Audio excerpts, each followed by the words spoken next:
Yeah, that's why I didn't get it.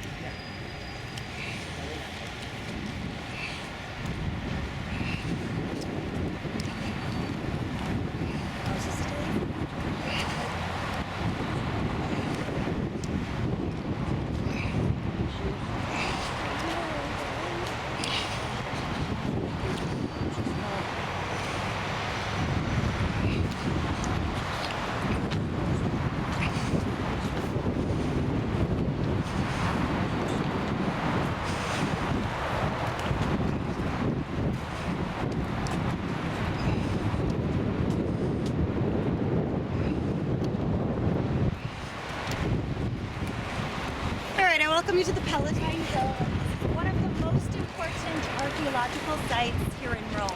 And I'd like to begin by telling the legend of how Rome was founded, how it got its name.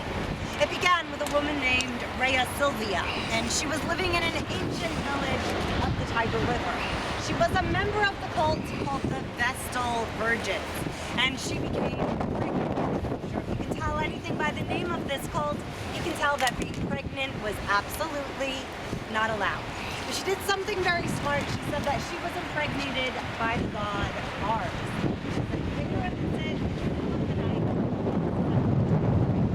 And the reason why this was very smart is because the god Mars was the god of war. And you would bring war upon your people if you were to kill his children. Therefore, they allowed her to give birth, and she gave birth to twin sons that we know of as Romulus and Remus.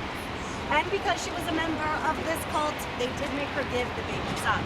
They decided to put them in a basket and send them down the Tiber River. At this point in time, the Tiber River was very wild. It was constantly flooded, and the basket was stopped by a tree on the other side of the Palantine Hill. They then say that the two babies were found by a she-wolf who decided to nurse them and raise them as her own. I'm sure you've seen the symbol of Rome, the she-wolf with the two babies. This is where it comes from. However, the Latin word for she-wolf is lupa, and lupa was also slang for prostitutes. So it's much more likely that at this point in time, there was a prostitute living on the Palantine Hill who found the two babies and decided to raise them as her own, rather than a she-wolf. Of course, the Romans did not want this prostitute associated with the very beginnings of their history, so we stick with the she-wolf, raising Romulus and Remus on the Palantine Hill. And as the boys were getting a bit older, they were wondering what was going to become of them in their lives. The popular thing to do at the time was to go see an oracle, or a fortune teller. And the oracle told them that one of them would be the founder of the greatest empire ever. And of course, there was some sibling rivalry because they both were the founder of this great empire. So they decided to play a game to decide which one of them it should be, and they decided to count vultures in the sky, being that these birds would be sent down from the gods in the heavens to decide for them. So Romulus stood on the Palantine Hill, and Remus stood on the next hill over, the Aventine Hill, and they were counting these birds. Romulus counted 12, Remus was not going to accept this as the final decision, and he decided to kill his brother Romulus.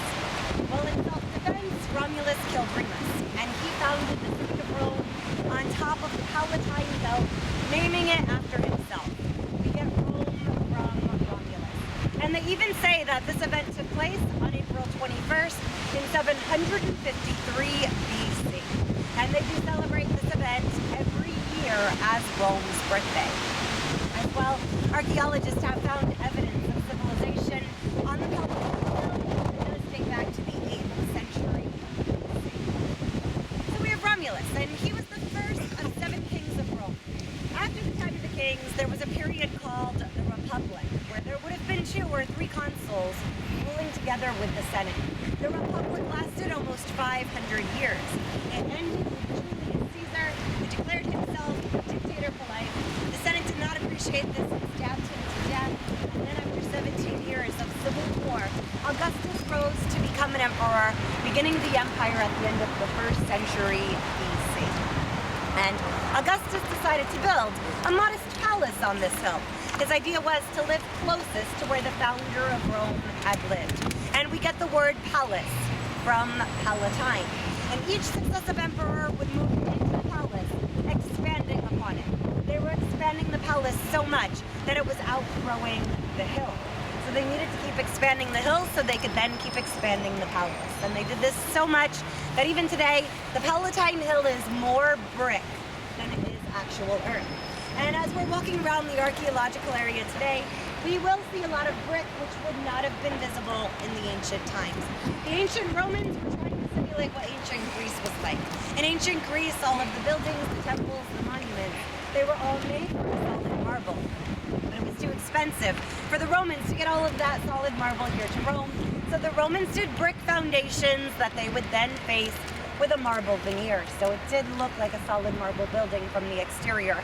And then during the Renaissance times, when the popes were remodeling the city of Rome, they wanted lots of marble. And instead of spending money on new marble, they decided to use these old abandoned areas as quarries.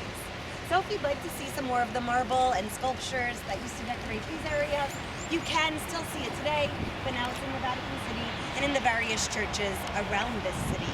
They even joke in Rome that another word for Renaissance is recycling. And it's a general theme that you see throughout the city because the ancient pagans persecuted the Christians for so long that when the popes were remodeling the city during the Renaissance times, they really wanted to have the focus and grandeur away from the ancient pagan Rome and more towards the new Christian Catholic Rome. So you do see this kind of symbolism all throughout. Now we're going to move on to our next stop, which is just down this way. If anybody has questions along the way, please make sure you ask me. That's what I'm here for.